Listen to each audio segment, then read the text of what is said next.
Good morning. If we could please find our seats.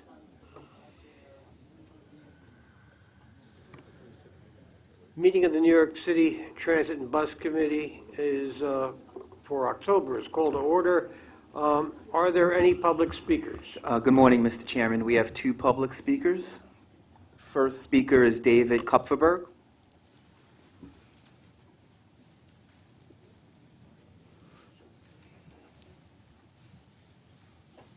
Good morning, committee.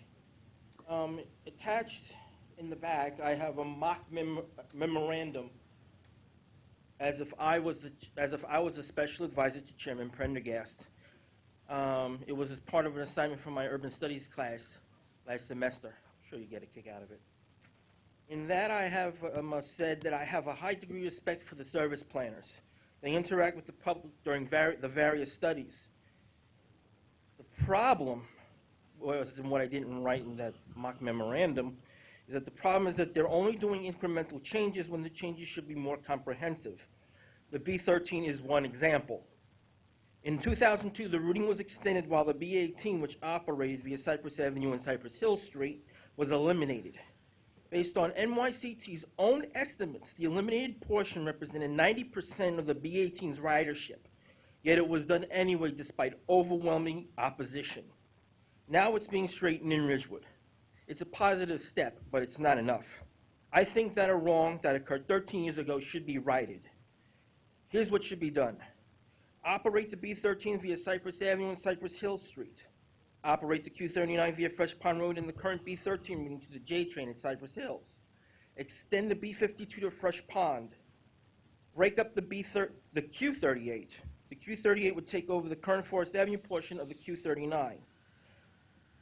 Extend the Q72 via the Middle Village portion of the current Q38 to Fresh Pond Road, and extend the Q59 via 62nd Drive and 63rd Road. Maps are illustrated to illustrate the changes. Street names are omitted for clarity. What should be asked is not why these changes couldn't be done, but what steps must be done in order to implement these changes. I'm all ears. Thank you. Thank you, Mr. Kupferberg. The next speaker is Murray Bowden.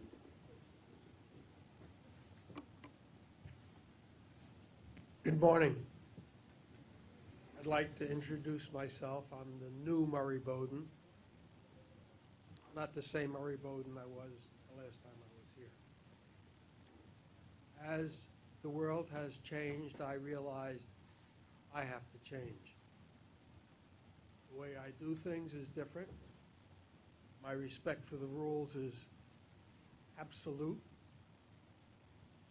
There are a number of people that I have apologized to and will apologize to for things I've said in the past that at the time I thought they were probably the right thing to say, but in retrospect and knowing what I know today, they were wrong. So to a lot of people, I apologize for things that I thought were right, but actually were wrong.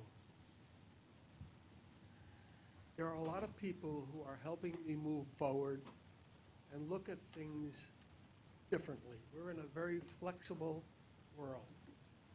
The world is changing, and I'm required to change too. So I want the record to show that I'm committed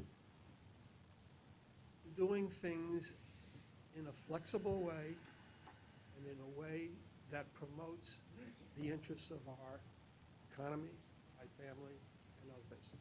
I want to thank all those who have helped me over the years and assure them and you that I will do things in a more proper, it's the right word.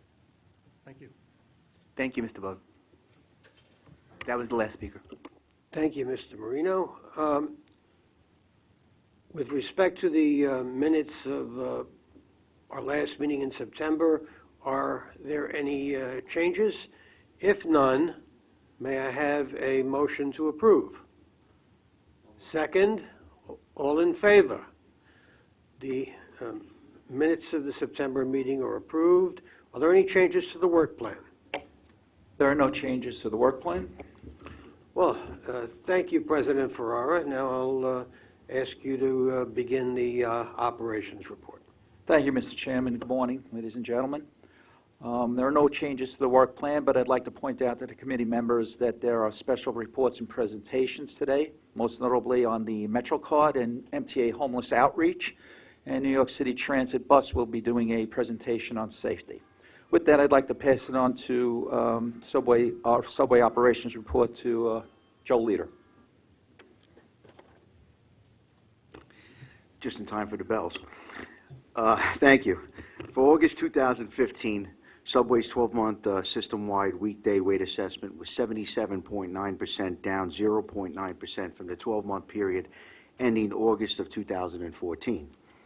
When compared to the 12-month period ending July of 2015, our August figure was down only 0.3%. I am pleased to report that the August monthly system-wide weekday weight assessment was 79%, up 1.3% from July, and we have seen month-over-month improvements in system-wide weight assessments for the past 3 months. In August, the 12-month MDBF was 141,167 miles, up 1.2% from the previous 12-month period of 139,514 miles. These statistics reflect a period when weekday ridership continues to increase. The 12-month rolling average grew 1.8% from August of 2014 to August of 2015. Subways continues to focus on delivering even-spaced service and strong car performance as its customer service indicators. During the month of September, we were faced with a significant challenge when the papal visit on the 24th and the 25th coincided with the United Nations General Assembly. I am pleased to report that the intensive planning and the coordination efforts with our federal, state, and city partners allowed both regular commuters and special visitors to travel throughout the city during this period of time. One of the core subway strategies was to place staff in key locations throughout the system to enable a rapid response in case there was a service disruption. The effort paid off on the 8th Avenue line on September 25th at 6:05 p.m. when a train's emergency brake was pulled by a sick customer and an argument between passengers ensued. Staff located only a few hundred feet away responded, and the train was quickly recharged and pulled into the next station, where police was able to defuse the onboard altercation. We then attended to the sick customer and returned the train to service with minimum delays, thanks to the presence and the rapid response of our employees. In addition, I would like to note that our subway service to the new Hudson Yards station withstood the test of the sold-out Comic-Con, when thousands of spirited and superhuman passengers took to the 7 line and to the Javits Center on October 8th through the 11th. Registrations at the Hudson Yards station averaged 18,300 customers per day during the 4-day event, more than 3 times the daily average of 5,900 customers on all other days since the station opened in September. Lastly, this upcoming weekend will be an action-packed and exciting one for New York City and the subway system. Saturday night marks New York City's 42nd annual Village Halloween Parade, and Sunday is the New York City Marathon, the world's largest marathon with a course running over 5 boroughs. Last but not least, our New York Mets will be playing at home in the World Series on Friday, Saturday, and Sunday, if we haven't swept them by then. New Yorkers and visitors are encouraged to enjoy these events via the subway system, but are advised that weekend work will require some diversions and outages. Therefore, we recommend that our riders should check the MTA website and social media platforms for up-to-date service information, and that concludes my report. Thank you, Mr. Leader. Now I'd like to ask Craig Cipriano to present the bus operations section of the operations report. Thank you. Good morning. MDBF in the month of August was 4,587 miles, a 1.3% decrease from August last year, but a 5% increase from last month. As we continually seek to adapt our safety strategies to meet the challenges of the environment in which we operate, this month we are pleased to launch 2 new safety technologies that we are testing as a proof of concept on a small number of buses in passenger service. These initial tests will allow us to gather data to inform larger in-service pilots next year. The first is a pedestrian turn warning system that provides an audible voice alert to pedestrians when a bus is making a turn. The system operates automatically without any bus operator intervention and alerts pedestrians through the use of street and curbside exterior speakers. The speaker volume automatically adjusts based on outside ambient noise. The second is a collision avoidance system that provides visual and audible signals to warn bus operators of impending forward collisions, lane departures, and the close proximity of pedestrians and cyclists. Both these technologies will be closely evaluated to determine their efficacy in our operation and value to our safety program. We have prepared a short video to demonstrate both of these technologies.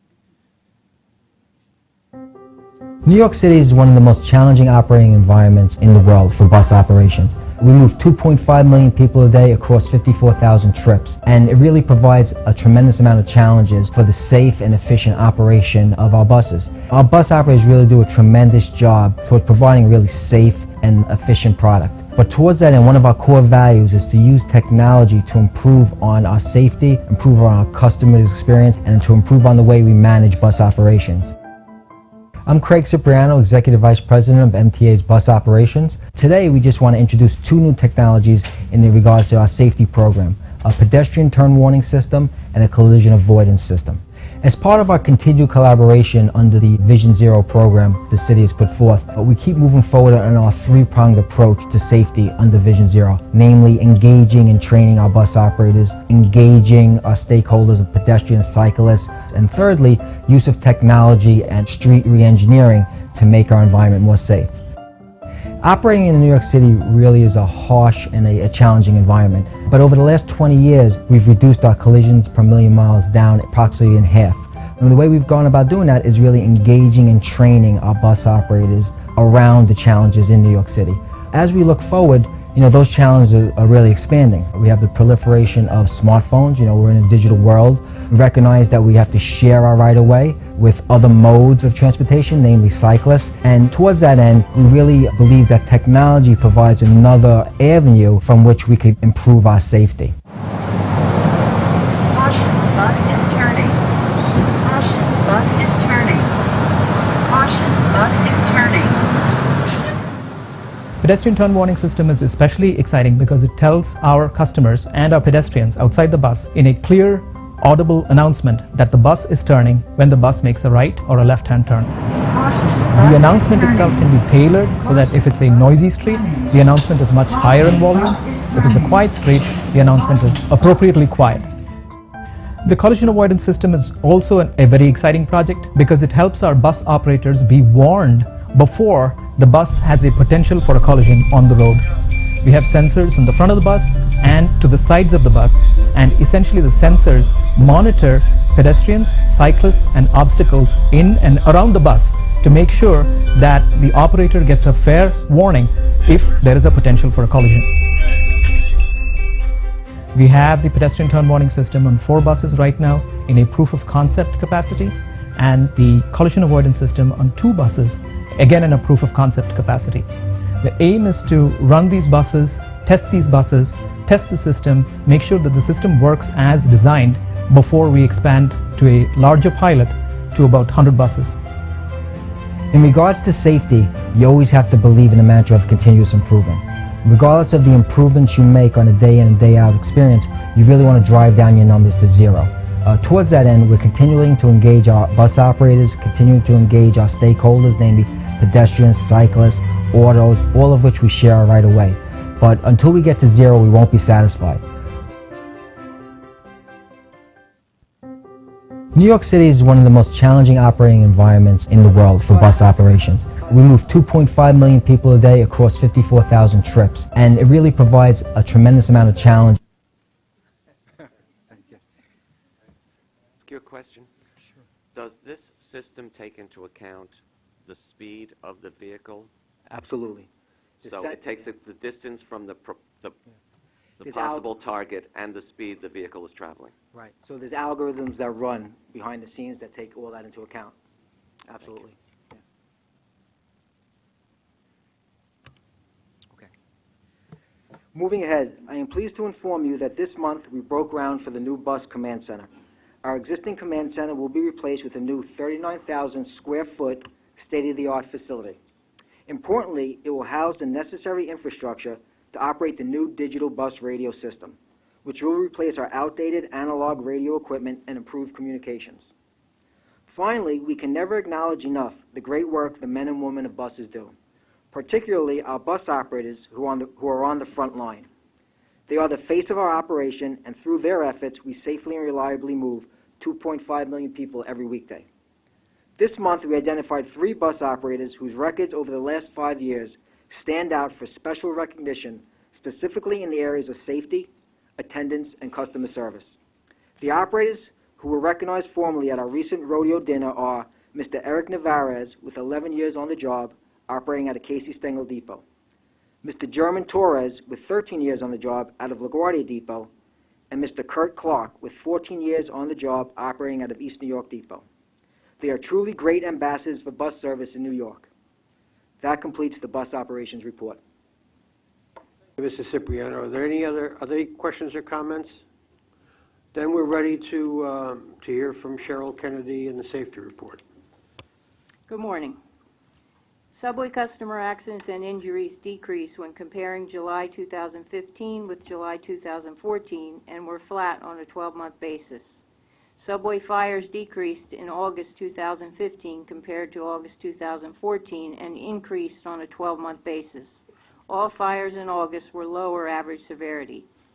Bus collisions were flat on a monthly basis and had a slight increase on a 12-month basis. Collision injuries slightly increased on a monthly basis and decreased on a 12-month basis. Bus customer accidents and injuries increased on a monthly basis, largely due to injuries involving hard brake applications. Both customer accidents and injuries increased slightly on a 12-month basis. The Department of Buses is continuing to reinforce defensive driving strategies in their training initiatives. Employee lost time accidents had a slight rate increase on both a monthly and 12-month basis. That completes the safety report. Questions or comments? We're ready for Chief Fox and the crime report. Good morning. Good morning, all.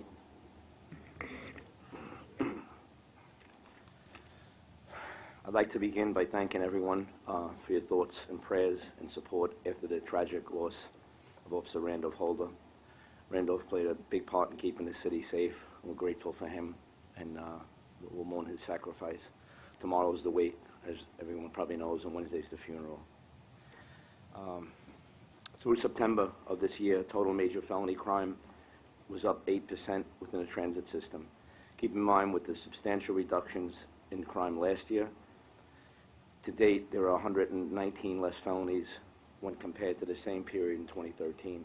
So we actually have a 2-year reduction still. Year to date, we averaged 6.5 major felonies per day this year. While this is up from the 6.0 per day during 2014, it's below the 6.9 major felonies we experienced in 2013. For the month of September, there were 25 more major felonies than the year prior, up 13%, 216 to 191. Is this working? Sorry. Of the 216 major felonies in September, 34% were committed in Manhattan, 18% in Queens, 29% in Brooklyn, and 17% in the Bronx, which is typical throughout the years, that proportion. During the month of September, arrests were up compared to last year. Total arrests increased 5%, difference of 219, and arrests for evading the fare were up 15% over September of over September of 2014 and up 22% over the same month in 2013. So I'm quite comfortable that our deployment and enforcement is exactly where it should be. It was during one such arrest for fare evasion on October 4th that Officer Franz Chevet apprehended a 17-year-old female, discovering she was involved in even more serious crimes. During the search incident to the arrest, he learned that the perpetrator was illegally carrying a .32 caliber pistol as she entered the Kingston Troop Station. While being charged with criminal possession of a weapon, a further investigation revealed that this woman was a suspect in a commercial robbery pattern, topside. Detectives from our Manhattan Transit Squad conducted a lineup and confirmed she was the perpetrator in one of those cases. She was subsequently charged with robbery and is now being held on $10,000 bail. By the way, on Friday, Franz and his mom Marie and his brother Rashad were up at the Transit Bureau, where we were able to give them the Transit Bureau Cop of the Month recognition. It was a nice day, and Rashad, his 13-year-old brother, made it quite clear that he's going to follow his brother's footsteps and join our NYPD as soon as he's old enough. Also, great observation by Transit District 32 Officer Felix Kopitman on September 17th led to an arrest in a series of chain snatch larcenies. Officer Kopitman observed Clive Porter as he appeared to manipulate a Metro card to illegally gain access, quickly discovering he was in possession of an illegal knife. An investigation revealed he was wanted for a series of 7 grand larcenies throughout Brooklyn. Our Brooklyn Transit Squad charged Porter, who has 32 prior arrests, with these additional crimes. He's in now, and Rikers currently being held on $32,000 bail. Help from our community and our riders is critical in many of our investigations, and I thank everyone who has provided vital information to our investigators. I want to take a moment to draw your attention to a theft from a sleeping passenger that occurred on April 6th of this year at Flatbush Avenue subway station at 4 o'clock in the morning. This grand larceny case remains unsolved, though excellent work by the members of our Brooklyn Transit Squad and Special Investigations Unit recently uncovered several photos of the suspect. I have the photos with me today, and I'm confident that someone will be able to help us identify this man and bring this investigation to a close. This is who we're looking for, and I'll get it to whoever in the media would like it to put it out electronically, or anyone here. By the way, in 2010, 13% of our crimes were from sleeping passengers. Now we're up to 36%. So more than 1 out of every 3 of those 6.5 crimes a day are people who are comfortable enough to sleep on the subways. In fact, 3/4 of all our crimes are either sleeping passengers, unattended property, or pickpockets. Or bag picks, I'm sorry. I thank you all for your cooperation and support, and any questions or suggestions, please feel free. Are there any questions or comments for Chief Fox?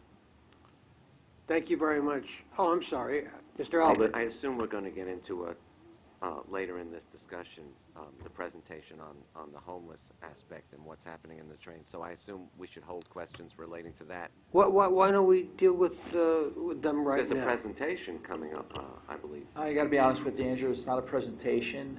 It was noted in the preliminary opening so that the members of the committee would understand that the statistics are there for your review and comment.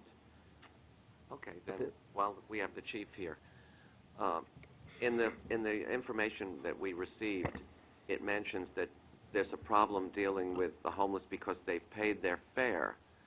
Doesn't the fare entitle you to transportation, but not to actually live in a station? I'm not sure what the information in the presentation was, but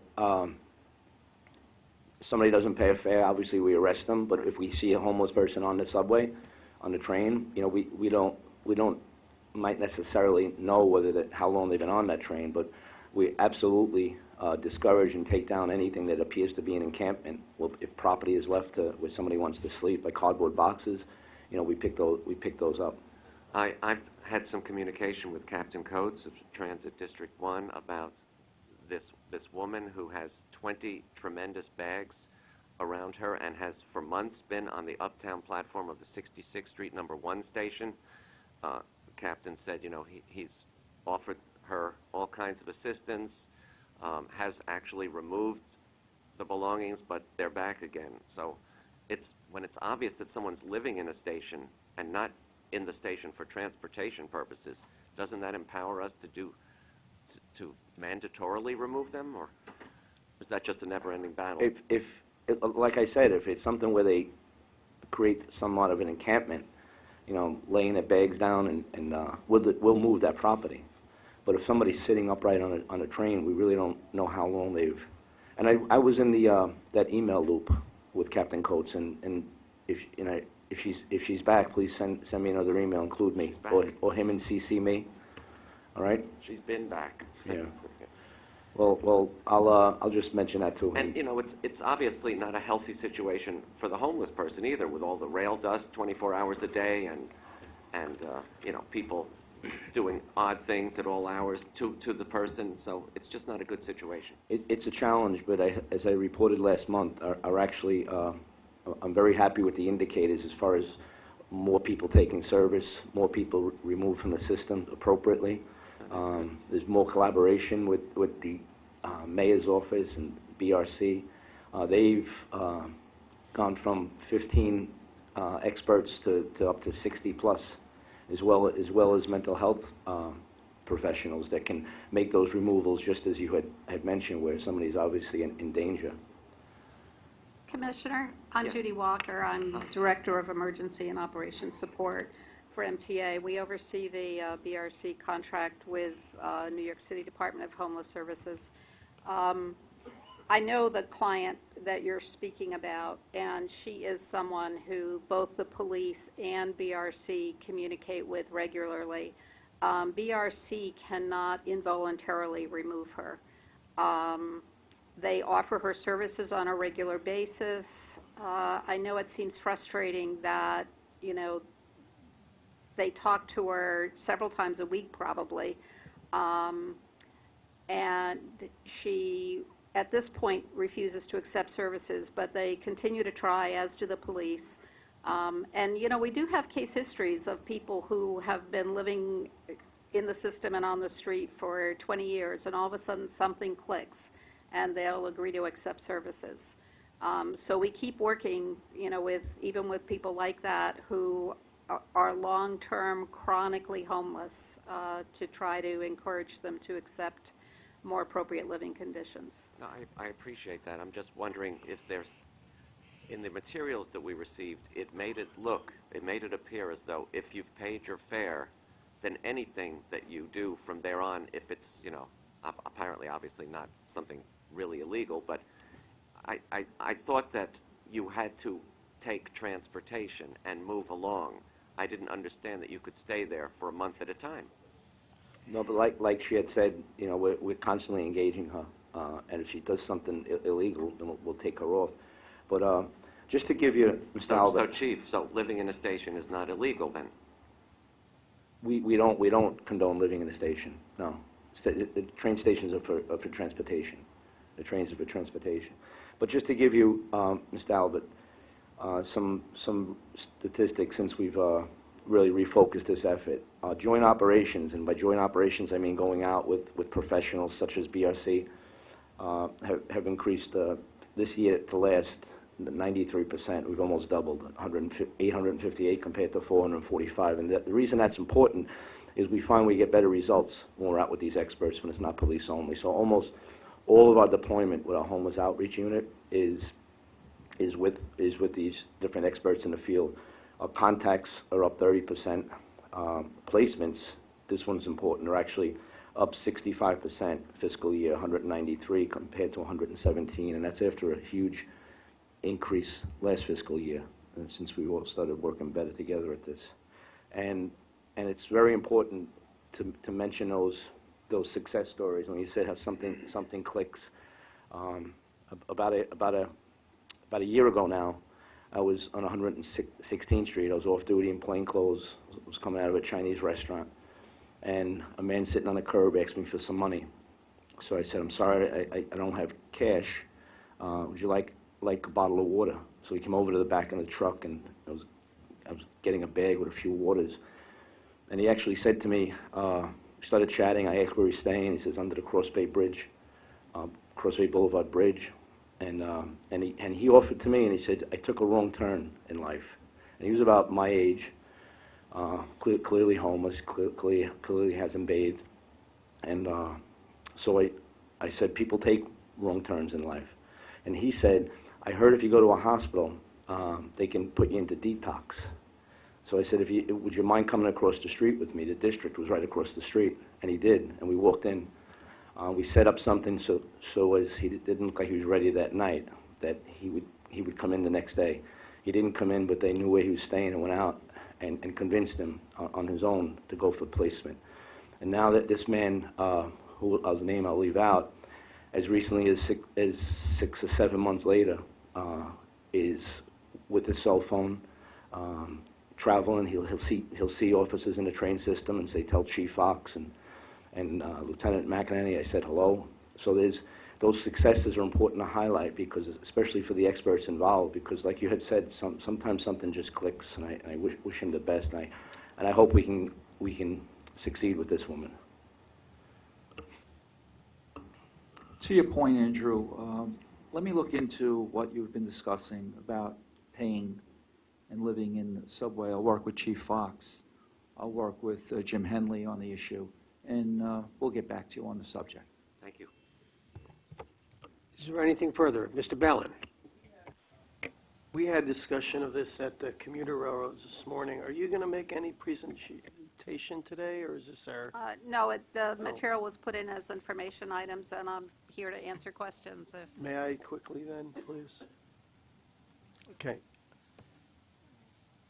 In order to know if we're devoting enough resources to the problem, and we understand the complexity of the problem, balancing all the interests that were just described, we need to have confidence that the count is being undertaken to the best of the abilities accurately.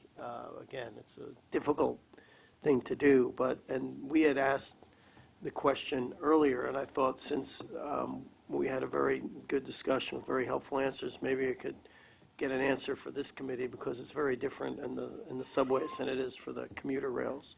So Sure. If you could just explain that. Sure. Thank you. So in the material that's included in the board book is information on the citywide hope count that is usually conducted the last Monday night of January. And this year, because of Superstorm Juno, I believe, it was postponed until, I think it was 2 weeks later in February. And that count, the City Department of Homeless Services runs it, and they try to count all of the homeless people who are at street level in the city, and then they identify a subset of subway stations, including terminal stations, so that they can count the people who are riding on the trains, and they have a formula for extrapolating the information from the number of people they count on the trains and the number of people they count at a selected sample of stations to come up with the estimate. And this count, as I mentioned earlier, is conducted largely by volunteers who are led by professionals in teams. And it's a point in time count. It's in the winter, so it's not 100% reliable because of volunteer participation, because it's impossible to find every single person in the city. They do use decoys as a way to evaluate the effectiveness of the ability of the people who are looking for the homeless to actually identify everybody who is out there. And so last year, 62% of the total count, or nearly 2,000 people who were counted, were in the subway. BRC, in conjunction with their new contract, where we're partnering with the city, conducted a mini count in the spring, and they're about to conduct another one. Their mini count in the spring showed a total of 1,796, which is a couple hundred fewer than were counted in February, which actually, and they actually visited every single subway station in making that count. That actually gives me more confidence in the viability of and the accurateness of the winter count. You'd expect the count to be a little bit higher in February than it was in, the spring count was actually done in May. So you'd expect the number to be a little bit higher in the winter than it is in May. And we'll see what the results are when they do their count in November. So, you know, we can always use more resources in the subway. There's absolutely no question about that. We used to have a very, very small program until Department of Homeless Services agreed to partner with us, where we spent about $800,000 and had about 25 staff working on the program. Now the city and the MTA each put $3 million into the program, which gives us a $6 million program with about 60 staff working on subways. But when you think about it, 469 stations and the number of trains that we've got operating, 60 people is really not a lot. But the other thing that has improved in the last year is that the city has increased the number of beds that they've made available for homeless. And when we negotiated the MOU that we have with the city, we also insisted that the two commuter railroads get increased access to beds as well, so that they have a proportional share of the beds that are made available. So there's been a lot going on to improve the outreach that we're doing and to allow us to do more outreach. And the mayor has announced a new initiative and additional funding to be provided for homeless outreach. And we're waiting for the specific details on exactly how much of that is going to be available for use in the subways. But we're optimistic that there will be another increase in subway outreach. Okay. Are we ready for the MTA, for the NYCT finance report? Acting Executive VP Mike Schubach. Thank you. Excuse me. Preliminary August 2015 New York City Transit farebox revenue was $359.8 million, which was $4.2 million or 1.2% below forecast. Year-to-date revenue was $2.85 billion, $7.5 million or 0.3% below forecast.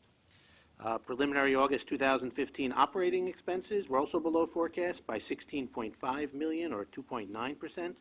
That included labor expense underruns of $1 million and favorable non-labor expenses of $15.5 million. Year-to-date, operating expenses were below forecast by $39.1 million or 0.8%, including labor underruns of $19 million, mostly from the timing of health and welfare expenses and favorable reimbursable overhead credits, and non-labor expenses underran by $20.1 million, the combination of several accounts. Preliminary August 2015 New York City Transit ridership on the subway, that's total ridership, totaled 191.8 million customers, 1.3% below forecast. Year-to-date ridership was 0.5% below forecast. August 2015 average weekday ridership results compared to August 2014 were as follows. Subway ridership was 5.3 million, an increase of 0.4%, and this was the highest August weekday average in more than 45 years. New York City Transit local bus ridership was 1.8 million, a decrease of 3.3%, while express bus ridership was 39,000, a decrease of 3.8%. Paratransit ridership was 27,000, a decrease of 0.9%. And finally, taking an early look at September's results, preliminary farebox revenue in September was above forecast by $3 million, or 0.8%, and preliminary operating expenses were $14.1 million, or 2.5% below forecast. And that concludes my report. Thank you. Are there any questions on that portion of the financial report? If there are none, then I'll ask Craig Cipriano to present the MTA bus finance report. Thank you. August 2015 farebox revenue for MTA Bus was $18.3 million, or 3% greater than forecast. MTA Bus non-reimbursable expenses were $51.5 million in August, or $1.2 million, 2.3% below forecast. Moving on to ridership. August 2015 MTA Bus ridership totaled 10.1 million, which was 3.4% more than forecast. On a 12-month rolling average, weekday bus ridership was 1% better than last year, and average weekend ridership was marginally better than the 12-month rolling average last year. This concludes the MTA Bus finance and ridership reports. Thank you. Are there any questions on this part or the totality of the financial report? There are none. I'll ask John O'Grady to present the capital program report. Good morning. Looking at capital program results, commitments during August 2015 totaled $251.6 million, which included Phase 1 of communications-based train control on the Queens Boulevard line. Project completions during the month of August totaled $183.3 million, including station renewal and component repairs at 5 locations on the Pelham line, and station painting and component repairs at the Van Cortlandt Park 242nd Street station, all in the Bronx. Also, structural repairs on the Broadway 7th Avenue line in Manhattan and on the Dyer Avenue line in the Bronx. That concludes the capital program report. Any questions or comments? Now, Steve Plachaki will present the procurements. Good morning. The procurement package, which presents New York City Transit procurements, includes 4 actions totaling $147.9 million in expenditures. I would like to highlight 2 procurement actions included in this month's agenda. The first action is an omnibus approval request for the purchase of sole source bus parts from New Flyer Industries Canada for a period of 3 years and the total estimated value of $23 million, of which $18 million is for New York City Transit and $5 million is for MTA Bus Company.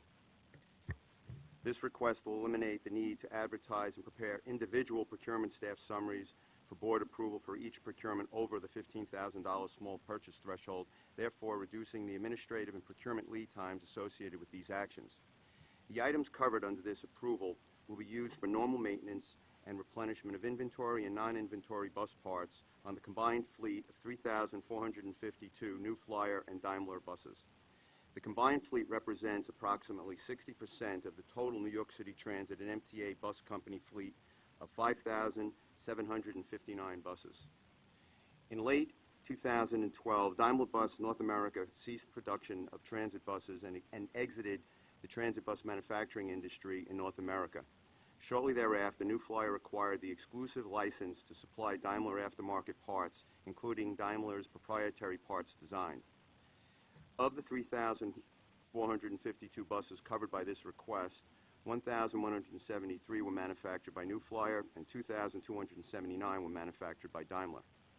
Over the last 3 years, New York City Transit has issued approximately 770 contract awards for materials required to maintain New Flyer and Daimler bus fleets for a total dollar value of approximately $75 million. I would like to point out that due to the successful alternative sourcing efforts on the part of both New York City Transit's procurement division and the Department of Buses, approximately 76%, or $57 million, of that total dollar value were awarded competitively. Procurement in buses will continue these efforts going forward to further reduce the remaining number of sole source items. The second item is the exercise of a previously negotiated option to extend the current pharmacy benefit management contract with OptumRx for up to 6 months at the current rates until cutover is completed to the newly awarded pharmacy benefits contract. Last month, the September board approved the award of a competitively negotiated contract to Express Scripts, Inc., also known as ESI, to provide pharmacy benefits management services. ESI will implement the services under the renewal contract in conjunction with New York City Transit's Human Resources Division and the MTA BSC. It is estimated that up to 6 months from October 1st, 2015 may be required to complete the transition to ESI, a schedule that takes into consideration the upcoming PeopleSoft upgrade at the BSC. The renewal contract with ESI was awarded on October 1st, 2015, leaving 3 months before the current contract with OptumRx expires at the end of 2015. Since it is estimated that up to a total of 6 months will be required to complete the transition to ESI, it is projected that only 3 months, January through March 2016, of the up to 6 month extension with OptumRx will be needed to successfully complete the cutover. I ask for your approval of the actions in the agenda.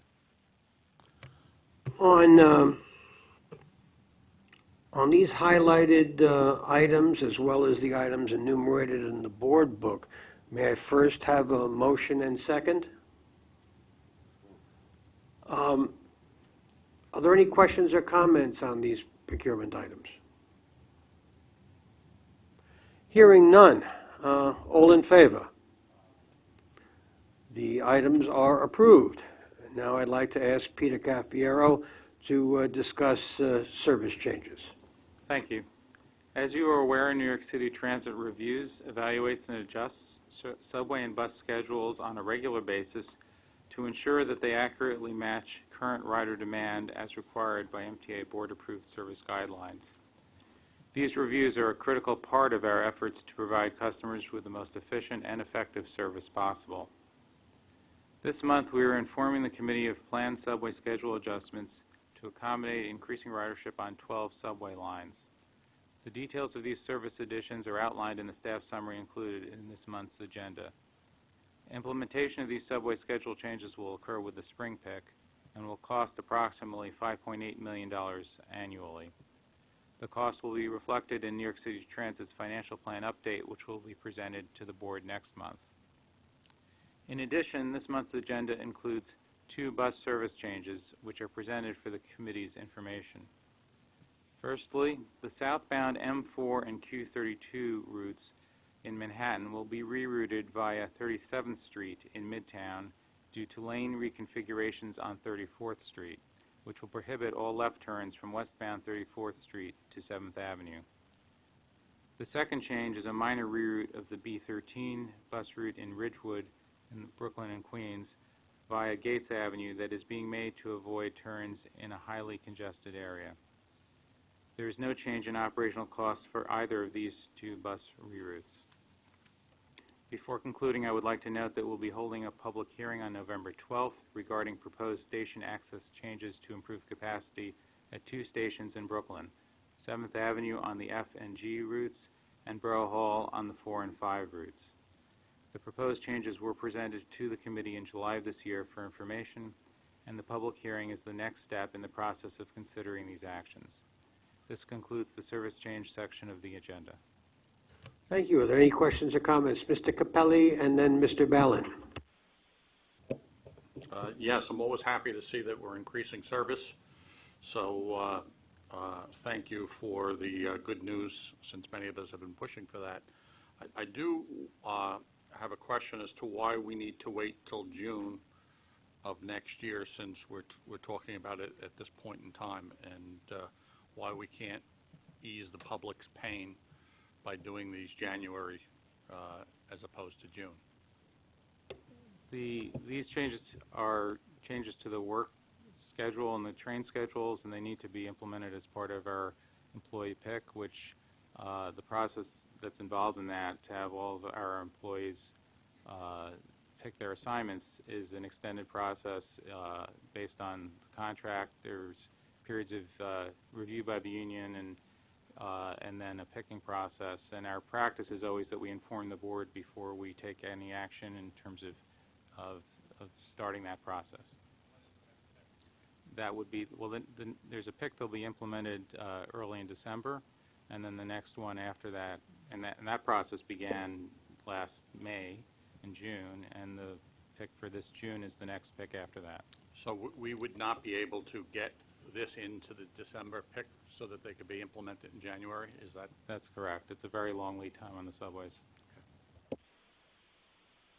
Mr. Ballin. Thank you. I had a question about the bus the bus route change from 34th to 37th Street. One is a generic question. What is the process, if you could give a brief summary, of the communication between the city and you guys before work is done or changes are made on a street that would affect our bus route?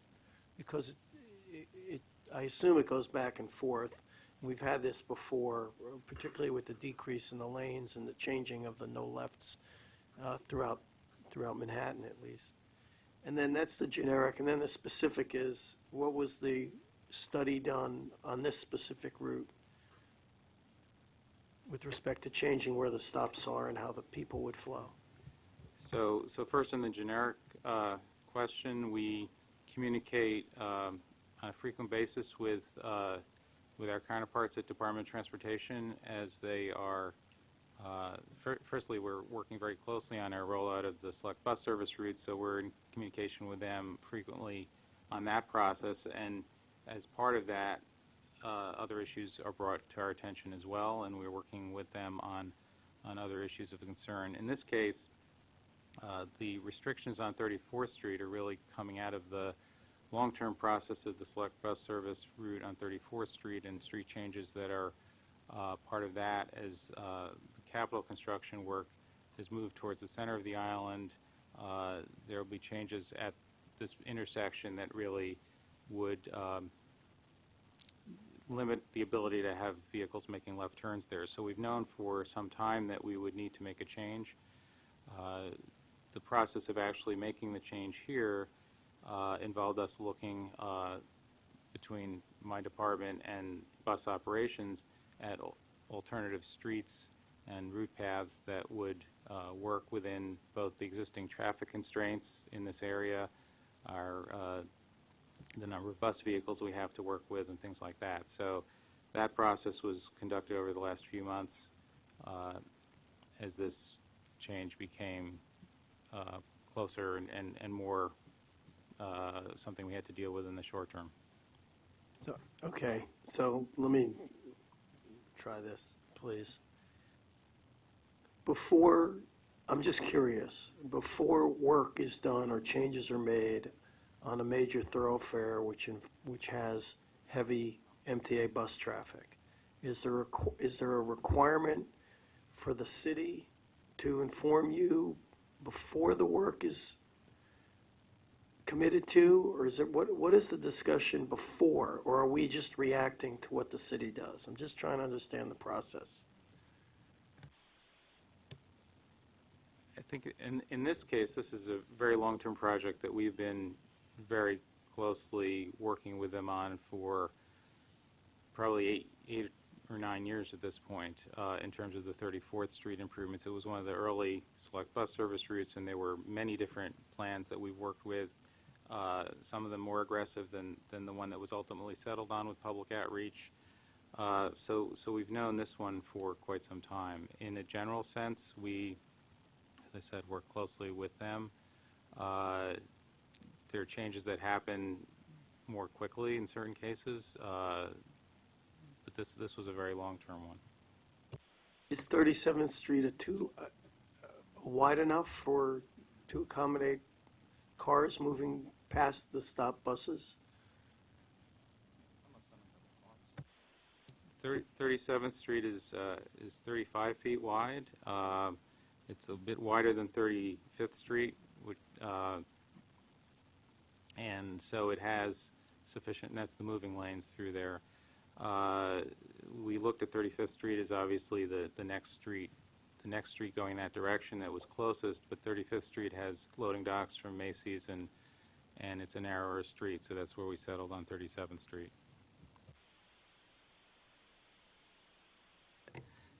Mr. Greenberg and then Mr. Albert. Okay, so we knew about this, and this was, in a way, this was part of our plan for SBS, was to move the 32 and the M4 off of 34th Street.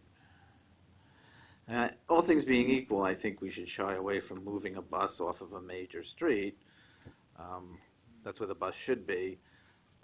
It's interesting that something that we're doing in the city, with the city to promote better bus service actually may provide worse bus service for certain people, but I guess we made a compromise here. The primary role of these two routes, they're basically Fifth and Madison Avenue corridor routes, and they branch off to go serve Penn Station. And our key goal was to keep the stop at 32nd Street across from the main entrance of Penn Station, which is the primary user of these routes.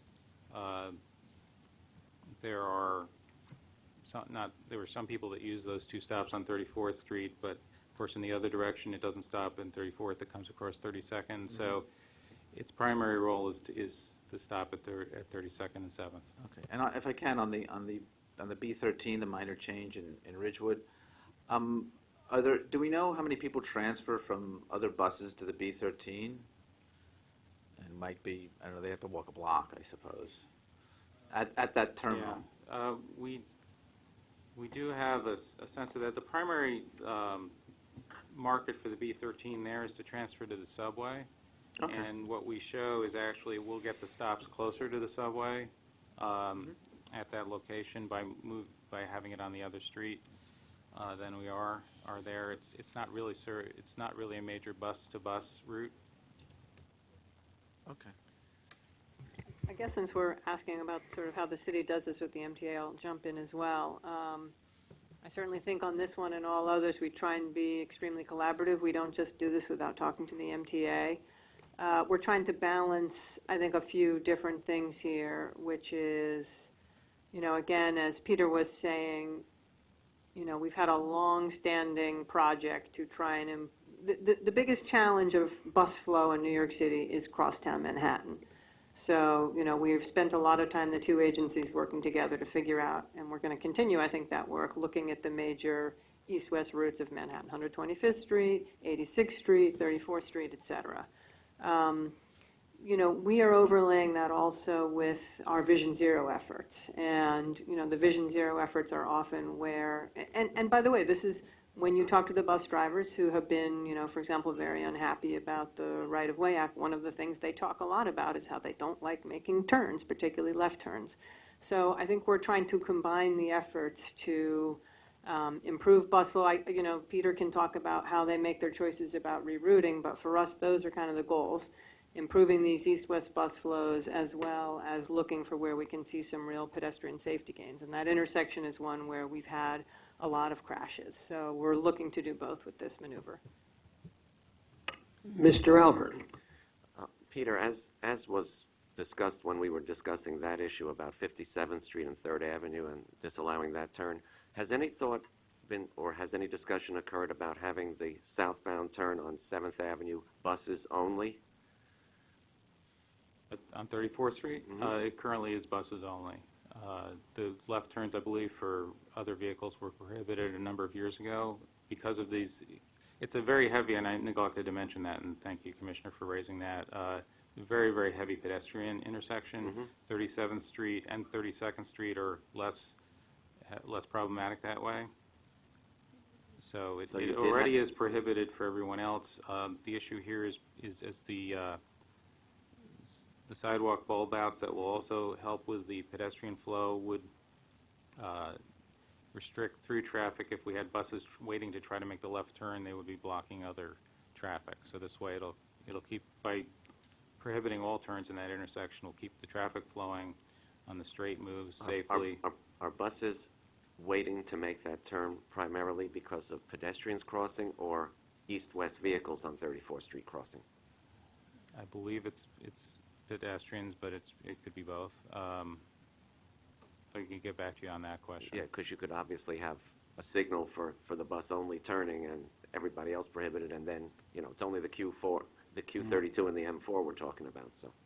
All right, thank you. I will just say it is not as easy as it sounds to just give buses or any particular phase its own signal while you hold up pedestrians in that area. The pedestrian flow in that area is continuous. So it's very hard to come up with phases where you're just holding a lot of pedestrians at the curb. They tend to pile up and then just take off. Is there anyone else? And finally, I'd like to ask Dr. Mike Haradinchenu for his MTACC projects report. I would like to report on the Second Avenue progress. One of the things I would like to mention that the Second Avenue second phase in the 15 to 19 capital program has been partially funded, but enough so we can actually, in earnest, get to an important milestone by the time we get to the 19 to 24. So that's really is a welcome change. Regarding the phase one, I would like to point out that this time we are 88% complete, and various stations are at various levels of completion. 63rd Street Station is 93% complete now, and a variety of things are happening, including the tunnel fan startup that we completed the shakedown and balancing is underway, and we expect to start the 1 and 5 hour testing early November, as well as the fact that we have at this point installed the 4 traction elevators, cabs, so that's an important step so we can start eventually the testing. And by Thanksgiving, we expect to complete the plaza at the northwest corner of 63rd Street, as well as the various work on the roadway. So that started, and by Thanksgiving, we expect to open it. So that's we're going to be able to give back some of the real estate that we now occupy. At 96th Street Station, we're 80% done. And again, there are a variety of work that is being right now completed. We are going to start actually on the surface to do the sidewalks. Again, this is part of our approach to get things done, whatever we can, particularly the one that affects the neighborhood. And we are proceeding with that. The 72nd Street is actually about 72% complete. And important to notice the fact that we started to install the platform granite. So there are lots of signs that are very important and milestones in completing the work. There is still lots of challenges. I'm not going to just brush it over, and we do have a lot of work ahead of us. 86th Street at this point is actually the least complete, about 60%. This is also the station that started much later than all of them, was delayed way back due to a Buy America issue by about 4 months. But again, we are continuing there. We have specific challenges and similar to the challenges that we had on number 7 that have to do with escalators and elevators. These challenges continue to be there. Regarding the systems, I would like to point out that 63% of the track work has been done, and actually, although they are somewhat behind, they expect to be complete with that sometimes in May over next year. I just want to remind everyone, we do still have, based on our original schedule, 14 months to go. It sounds a lot, but it is not, because really the testing and commissioning is going to be the most challenging part of the process, as always is. One of the things that I would like to share with you is we actually employed a new technology, the drones, to fly through one of our stations and tunnels. That's a very interesting tool to be able to look at things, although I'm down there quite often, but that's an additional way of looking at it, and we have a short presentation on that. This is the drone that is going down into the 72nd Street station, and actually it's shown here coming down on the shaft. There is the corner of the southeast corner. We have a shaft there that will have 5 elevators, and it's coming down through there. You can see it right now. The people that are doing it are incredible. They're doing it with an iPad, the whole control.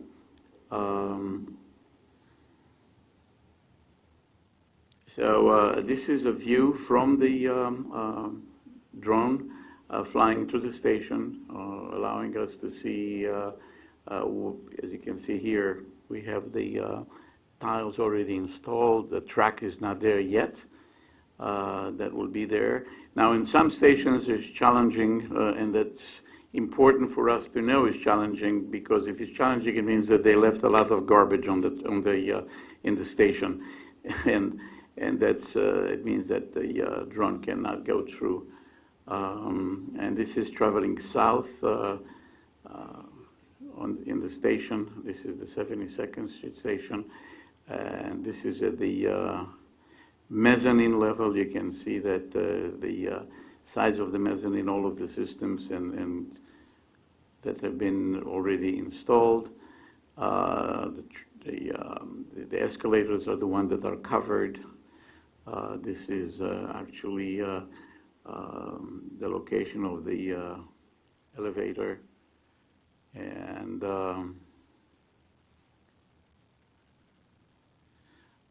it's speed up. No one moves as fast. Let me make that clear. These are the carriers that are being installed above, and again, this is now in the tunnel going towards 63rd Street. You can see that already the track is in place, third rail is in place, a lot of the signals are there. So this was done in collaboration actually with the CBS people that have, and we're looking at ways to actually expand it for ourselves to see how we can do that so we can have better information. The only other thing I would like to mention, this is on a rather light note, at our community information center, we concluded we have a simulator tournament, and that we actually did it for children 8 to 12, 13 to 20, and then actually 21 plus.